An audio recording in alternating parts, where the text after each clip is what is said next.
ಇನ್ನು ರಾಜ್ಯದಲ್ಲಿ ಹಾಲಿನ ವಿಚಾರ ಮತ್ತೆ ಚರ್ಚೆಯಾಗ್ತಾ ಇದೆ. ಕೆಲ ತಿಂಗಳುಗಳ ಮುಂಚೆ 50 ml ಹೆಚ್ಚಿ ₹2 ದರ ಏರಿಕೆ ಮಾಡಲಾಗಿತ್ತು ಕೆಎಂಎಫ್.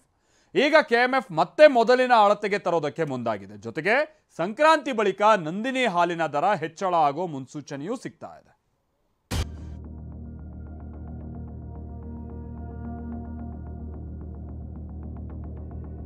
ಕೆಲ ತಿಂಗಳುಗಳ ಹಿಂದಷ್ಟೇ ಕೆಎಂಎಫ್ 50 ml ಹಾಲನ್ನ ಹೆಚ್ಚಳ ಕೊಟ್ಟು ₹2 ದರ ಏರಿಕೆ ಮಾಡಿತ್ತು.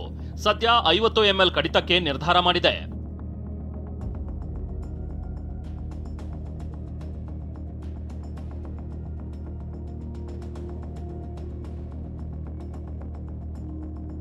ಹೆಚ್ಚುವರಿ 50 ml ನಂದಿನಿ ಹಾಲಿನ ದರ ಕಡಿತ ಮಾಡಿ ₹2 ದರ ಕಡಿಮೆ ಮಾಡಲು ನಿರ್ಧಾರ ಮಾಡಿರೋದಾಗಿ ಕೆಎಂಎಫ್ ಅಧ್ಯಕ್ಷ ಭೀಮಾ ನಾಯಕ್ ಹೇಳಿದ್ದಾರೆ.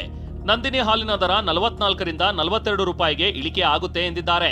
ಅದು ಖಂಡಿತ ನಾವು 50 ml ವಿಡ್ರಾ ಮಾಡ್ಕೋಬೇಕಂತ ಹೇಳಿ ಇದೀವಿ. ಸೊ ಸಂಕ್ರಾಂತಿ ಆದ್ಮೇಲೆ ಅದನ್ನು ವಿಡ್ರಾ ಮಾಡ್ತೀವಿ. 50 ml ಏನು ಹೆಚ್ಚು ಮಾಡಿದೀವಿ ಅದನ್ನ ಮಾತ್ರ ನಾವು ಕಾಸ್ಟ್ ತಗೊಳ್ತಾ ಇದೀವಿ. ಸೊ ಅದನ್ನ ನಾವು ವಿಡ್ರಾ ಮಾಡಿದ್ರೆ ಅದನ್ನ ಕಾಸ್ಟ್ ಕಡಿಮೆ ಆಗುತ್ತೆ. ಕೆಎಂಎಫ್ ಅಧ್ಯಕ್ಷ ಭೀಮಾ ನಾಯಕ್ ನಂದಿನಿ ಹಾಲಿನ ದರ ಏರಿಕೆ ಸುಳಿವು ನೀಡಿದ್ದಾರೆ. ನಿನ್ನೆ ಸಭೆಯಲ್ಲಿ ಲೀಟರ್ ಹಾಲಿಗೆ ₹5 ದರ ಹೆಚ್ಚಳ ಮಾಡೋದಕ್ಕೆ ಪ್ರಸ್ತಾವನೆ ಬಂದಿದೆ. ಸಿಎಂ ಒಪ್ಪಿಗೆ ಕೊಟ್ಟ ತಕ್ಷಣ ಹಾಲಿನ ದರ ಹೆಚ್ಚಳ ಮಾಡ್ತೀವಿ ಅಂದಿದ್ದಾರೆ. ಸಂಕ್ರಾಂತಿ ಆದ್ಮೇಲೆ ಸನ್ಮಾನ್ಯ ಮುಖ್ಯಮಂತ್ರಿಯವರಿಗೆ ಭೇಟಿ ಮಾಡ್ತೀವಿ ಅಂತ ಹೇಳಿ ನಾವು ಕೇಳ್ಕೊಂಡಿದೀವಿ. ಸಂಕ್ರಾಂತಿ ಆದ್ಮೇಲೆ ಒಂದು ದಿನಾಂಕವನ್ನ ಕೊಡ್ತಾರೆ. ಆ ಹೆಚ್ಚುವರಿ ಆಗೋದು ಅದು ಅಲ್ಲಿನ ಸಭೆಯಲ್ಲಿ ತೀರ್ಮಾನ ಆಗುತ್ತೆ. ಸನ್ಮಾನ್ಯ ಮುಖ್ಯಮಂತ್ರಿ ಅಧ್ಯಕ್ಷತೆಯಲ್ಲಿ ನಡೆಯುವಂತ ಸಭೆಯಲ್ಲಿ ತೀರ್ಮಾನ ಆಗುತ್ತೆ. ಆ ಸಭೆಯಲ್ಲಿ ಏನ್ ತೀರ್ಮಾನ ಆಗುತ್ತೆ ಅದು ಅವತ್ತು ನಾವು ಹೇಳ್ತೀವಿ. ಈ 50 ml ವಿಡ್ರಾ ಮಾಡೋದು ಕೂಡ ಅವತ್ತೇ ತೀರ್ಮಾನ ಆಗುತ್ತೆ. ಇನ್ನು ಹಾಲಿನ ದರ ಹೆಚ್ಚಳದ ವಿಚಾರ ಬಿಜೆಪಿಗೆ ಅಸ್ತ್ರವಾಗಿದೆ. ಈ ಬಗ್ಗೆ ಮಾತನಾಡಿರುವ ಸಂಸದ ಬಸವರಾಜ ಬೊಮ್ಮಾಯಿ, ಹಾಲಿನ ದರ ನೀರಿನ ದರದಲ್ಲೂ ತೆರಿಗೆ ಹಾಕ್ತಿದ್ದಾರೆ, ಗಾಳಿಗೂ ಟ್ಯಾಕ್ಸ್ ಹಾಕೋ ಕಾಲ ದೂರ ಇಲ್ಲ ಅಂತ ಆಕ್ರೋಶ ವ್ಯಕ್ತಪಡಿಸಿದ್ದಾರೆ.